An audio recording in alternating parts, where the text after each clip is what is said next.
Hello students, how are you. Easy programming के channel में खुशामदीद। जो स्टूडेंट्स चैनल पर न्यू हैं वो चैनल को सब्सक्राइब कर लें और बेल आइकन के बटन को प्रेस कर लें ताकि आप आने वाली मजीद न्यू वीडियोस से बाखबर रहें और आपको वीडियोस आसानी से मिल सकें।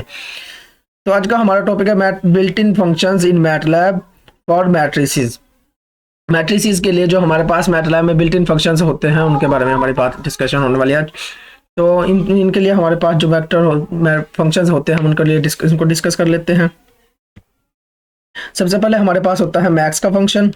मैक्स मैक्स क्या करता है, मैक्सिमम नंबर देता है किसी अरे से, मैक्सिमम नंबर देता है। अगर हमारे पास एक वेक्टर होगा तो उसका मैक्सिमम नंबर देगा। अगर हमारे पास एक अरे होगी तो उसके लिए इसने हर कॉलम में से मैक्सिमम नंबर देना है।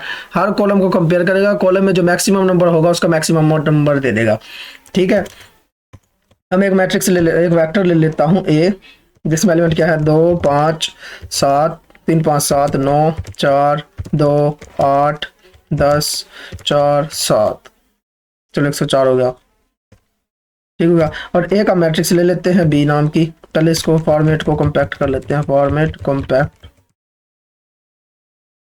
दूसरा मैट्रिक्स ले लेते हैं बी नाम की, जिसमें मैट्रिक्स कर लेते हैं 2 3 4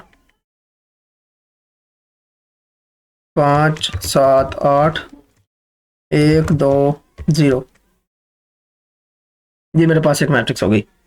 ठीक है, अब जो हमारे पास मैक्सिमम नंबर होता है, मैक्स वो क्या करता है, अगर हमारे पास एक वेक्टर होगा ए मैक्सिमम ऑफ ए तो उसका मैक्सिमम नंबर दे देगा। अब जो मेरे पास वेक्टर है इसका मैक्सिमम नंबर क्या है 104, इसका 104 प्रिंट कर दिया। ठीक है, और जो मिनिमम होगा वो क्या करेगा, मिनिमम नंबर दे देगा। इसका क्या करेगा, मिनिमम नंबर दे देगा। मिनिमम नंबर इसका क्या है 2 इसने प्रिंट कर दिया। ठीक है, मैक्स क्या करता है, मैक्सिमम नंबर देता है, और मिन क्या करता है, मिनिमम नंबर देता है। ठीक है, और अगर हमारे पास एक मैट्रिक्स पे अगर हम मैक्स या फिर मिनिमम का फंक्शन लगाते हैं तो ये क्या करता है, अगर हम मैक्स का फंक्शन मैट्रिक्स पर लगाते हैं, जैसे मैं बी पर लगाता हूं, तो ये क्या करेगा, इसमें देखेगा पूरे कॉलम में मैक्सिमम नंबर कौन सा है वो प्रिंट कर देगा। फिर इसमें देखेगा मैक्सिमम नंबर कौन सा है वो प्रिंट कर देगा। इसमें देखेगा मैक्सिमम नंबर कौन सा है ये प्रिंट कर देगा।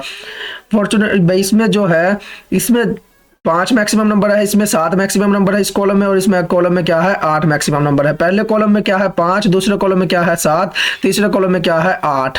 तो इनको क्या करेगा, ये एक रो एज ए रो हमें ये दे देगा 5 7 8, यानी कि पहले कॉलम में जो था एक रो देगा, बस पहले कॉलम में जो सबसे बड़ा होगा उसको देगा, दूसरे कॉलम में जो सबसे बड़ा होगा उसको देगा, तीसरे कॉलम में जो होगा उसको देगा। इसी तरह जितने कॉलम हो गए हर कॉलम से मैक्सिमम नंबर देगा।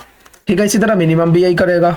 मिनिमम क्या करेगा, हर कॉलम से जो मैक्सिमम नंबर मिनिमम नंबर होगा वो देगा, लेकिन देगा रो वेक्टर ही, यानी कि जितने कॉलम्स होंगे उतनी कॉलम होंगी हमारे पास, लेकिन एक रो होगी, एक रो में उतने कॉलम।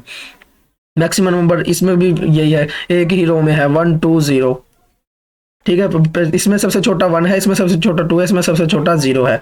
ये हो गया मैक्सिमम और मिनिमम, इनके साथ ये करता है। और अगर हमारे पास एक वेक्टर है तो वेक्टर के हम मैक्सिमम नंबर भी निकाल सकते हैं और उसके साथ उसकी पोजीशन भी निकाल सकते हैं कि वो कौन से नंबर पर है। जैसे मेरे पास ए था, ए को मैं प्रिंट आउट कर लेता हूँ दोबारा। मैं कहता हूं मैक्सिमम नंबर ऑफ ए निकाले, और वो किसको, मैक्सिमम नंबर जो है वो डी को असाइन कर दे, और उसकी वैल्यू यानी कि किसी भी एक मैं वेक्टर बना लेता हूं ई और एफ। तो इसमें जो है पहली पोजीशन बताती है कि इसके अंदर मैक्सिमम नंबर आएगा। जब मैं मैक्स का फंक्शन लगाऊंगा तो इसके अंदर मैक्सिमम नंबर आएगा, और जो दूसरा एफ जो है इसमें क्या करेगा, उस नंबर को स्टोर कर देगा ई में। यानी कि जो इधर ई एफ की जगह आप कुछ भी लिख सकते हैं, बस ये अपने जहन में रखना है। जो आप पहले लिखेंगे उसमें क्या होगा, उसका वो मैक्सिमम नंबर बताएगा कौन सा है, और जो दूसरा लिखेंगे उसमें क्या स्टोर होगा, वो मैक्सिमम नंबर की पोजीशन स्टोर होने वाली है। ई में क्या स्टोर हो गया, मैक्सिमम नंबर 104, 104 जो था वो ई में स्टोर हो गया, और एफ में क्या स्टोर हो गया, जो इसकी पोजीशन थी 1 2 3 4 5 6 7 8, 8वें नंबर पर था तो ये 8 स्टोर हो गया। इसी तरह आप ई एफ की बजाय आप कुछ भी लिख सकते हैं, आप लिख दो के और यहाँ पे सी लिख दो। तो पहला जो पोजीशन है उसमें क्या स्टोर होगा, वो नंबर स्टोर होगा, और जो दूसरी पोजीशन है उसमें क्या स्टोर होगा, वो उसकी पोजीशन स्टोर होगी, वो कौन सी पोजीशन पर है। अब इसी तरह मिन में होता है, अगर मैं मिन लगाता हूँ, मिन ऑफ ए कर लेता हूँ, तो उसमें ये होगा मिनिमम नंबर के में स्टोर हो जाएगा और मिनिमम नंबर की पोजीशन जो होगी वो सी में स्टोर हो जाएगी। इसमें मिनिमम नंबर क्या था 2 और इसकी पोजीशन क्या है 6, वो पोजीशन इसमें स्टोर हो गई। ठीक है, पहले में एलिमेंट आए वो नंबर आएगा और दूसरे में क्या आएगा उसकी पोजीशन आएगी। ये हो गया मैक्स और मिनिमम के बारे में। इसी तरह हमारे पास एक मैट्रिक्स होगी तो उसके लिए हमारे पास क्या होता है इनवर्स का फंक्शन होता है, वो क्या करेगा मैट्रिक्स का इनवर्स देता है। लेकिन मैट्रिक्स हमारे पास क्या होनी चाहिए, एक स्क्वायर मैट्रिक्स होनी चाहिए, ये बात आपने जहन में रखनी है। क्या होनी चाहिए, स्क्वायर मैट्रिक्स होगी तो वो उसका इनवर्स देगा, inverse of B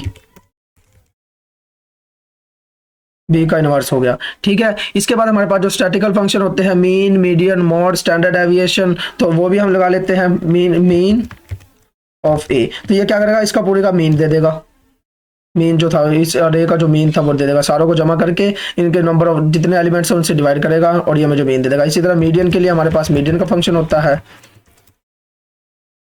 mean, median, mod तो नहीं है इसमें, standard deviation STDEV, standard deviation दे देगा STDEV, इसका वो नाम होता है standard deviation of A, standard deviation STD इसमें सिर्फ यूज होता है, STD भी उसमें होता है, ये पाइथन में होता है, इसमें ये सिर्फ स्टैंडर्ड डेविएशन STD होगा, STD ऑफ ए, ये इसका स्टैंडर्ड डेविएशन दे दिया। ठीक है, स्टैंडर्ड डेविएशन हो गया। अब इसके बाद हमारे पास डॉट प्रोडक्ट और क्रॉस प्रोडक्ट होते हैं। डॉट प्रोडक्ट के लिए क्या होता है, दो जो हमारे पास वेक्टर्स हैं उनको एलिमेंट बाय एलिमेंट मल्टीप्लिकेशन होती है, दो वेक्टर्स की एलिमेंट बाय एलिमेंट मल्टीप्लिकेशन होती है। दो वेक्टर में ले लेता हूँ, ए मेरे पास, चलो एक ए ले लेता हूँ मैं 3 4 6 7 और दूसरा मैं ले लेता हूँ बी में ले लेता हूँ 4 5 7 8। ठीक हो गया, और इनका डॉट प्रोडक्ट अगर मैं लूंगा dot of A and B, dot of A and B, ये क्या करेगा एलिमेंट बाय एलिमेंट मल्टीप्लिकेशन करके उनको सम कर देगा, एलिमेंट बाय एलिमेंट मल्टीप्लिकेशन करके उनको सम कर देगा। 3 चौके 12, 4 5 20, 6 7 42, 42 और 7 8 56। तो इनको जब ये सम करेगा सारों को तो 130 बनेगा।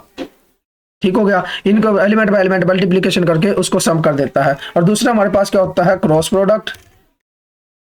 क्रॉस प्रोडक्ट हमेशा उन वेक्टर्स का होता है जिसमें सिर्फ 3 एलिमेंट होते हैं। क्रॉस प्रोडक्ट में सिर्फ 3 एलिमेंट होते हैं हर वेक्टर में। तो मैं इसको क्या करता हूँ, ए का जो एलिमेंट चौथा एलिमेंट है, ए का चौथा एलिमेंट उसको मैं कर देता हूँ खत्म, ए का चौथा एलिमेंट खत्म कर देता हूँ, बी का भी चौथा एलिमेंट मैं क्या करता हूँ खत्म कर देता हूँ। दोनों खत्म हो गया, मेरे पास 3 by 3 का वेक्टर बन गया। तो इनका क्रॉस प्रोडक्ट निकालेंगे, cross of A and B, ये इनका क्रॉस प्रोडक्ट आ गया। ठीक है, डॉट प्रोडक्ट भी हो गया, क्रॉस प्रोडक्ट भी हो गया, इनवर्स भी हो गया। और इसके अलावा हमारे पास होता है सॉर्ट और सम का मेंबर्स। सॉर्ट और सम का हमारे पास फंक्शन होता है। सम क्या होता है, किसी भी वेक्टर पर अगर हम वेक्टर पर सम लगाएंगे तो वो क्या करेगा, उसको तमाम एलिमेंट का सम दे देगा। जैसे मैंने सम ऑफ ए किया तो ये क्या प्रिंट कर देगा, 13 प्रिंट कर देगा, क्योंकि 3 4 और 6 इनको जमा करेगा 13 बन जाएगा। इसके अलावा हमारे पास क्या होता है, सम हो गया। सम के बाद हमारे पास होता है सॉर्ट क्या करता है, इनको तरतीब दे देता है, एलिमेंट जो होंगे उनकी तरतीब दे देगा, जो उनसे मर्जी पोजीशन पर एलिमेंट हो उनको क्या करेगा छोटे से बड़े की तरफ प्रिंट कर देगा, छोटे से बड़े की तरफ उसको वो कर देगा, उसकी तरतीब दे देगा। इसमें तो ये पहले छोटे से बड़े की तरफ है, इसमें भी छोटे से पहले से बड़े की तरफ है। तो पहले हम कोई ऐसा वेक्टर ले लेते हैं जो हमारे पास तरतीब में नहीं है, ए ले लेते हैं, हम तरतीब में नहीं लूंगा। तो अब इसको हम सॉर्ट कर देते हैं, सॉर्ट ऑफ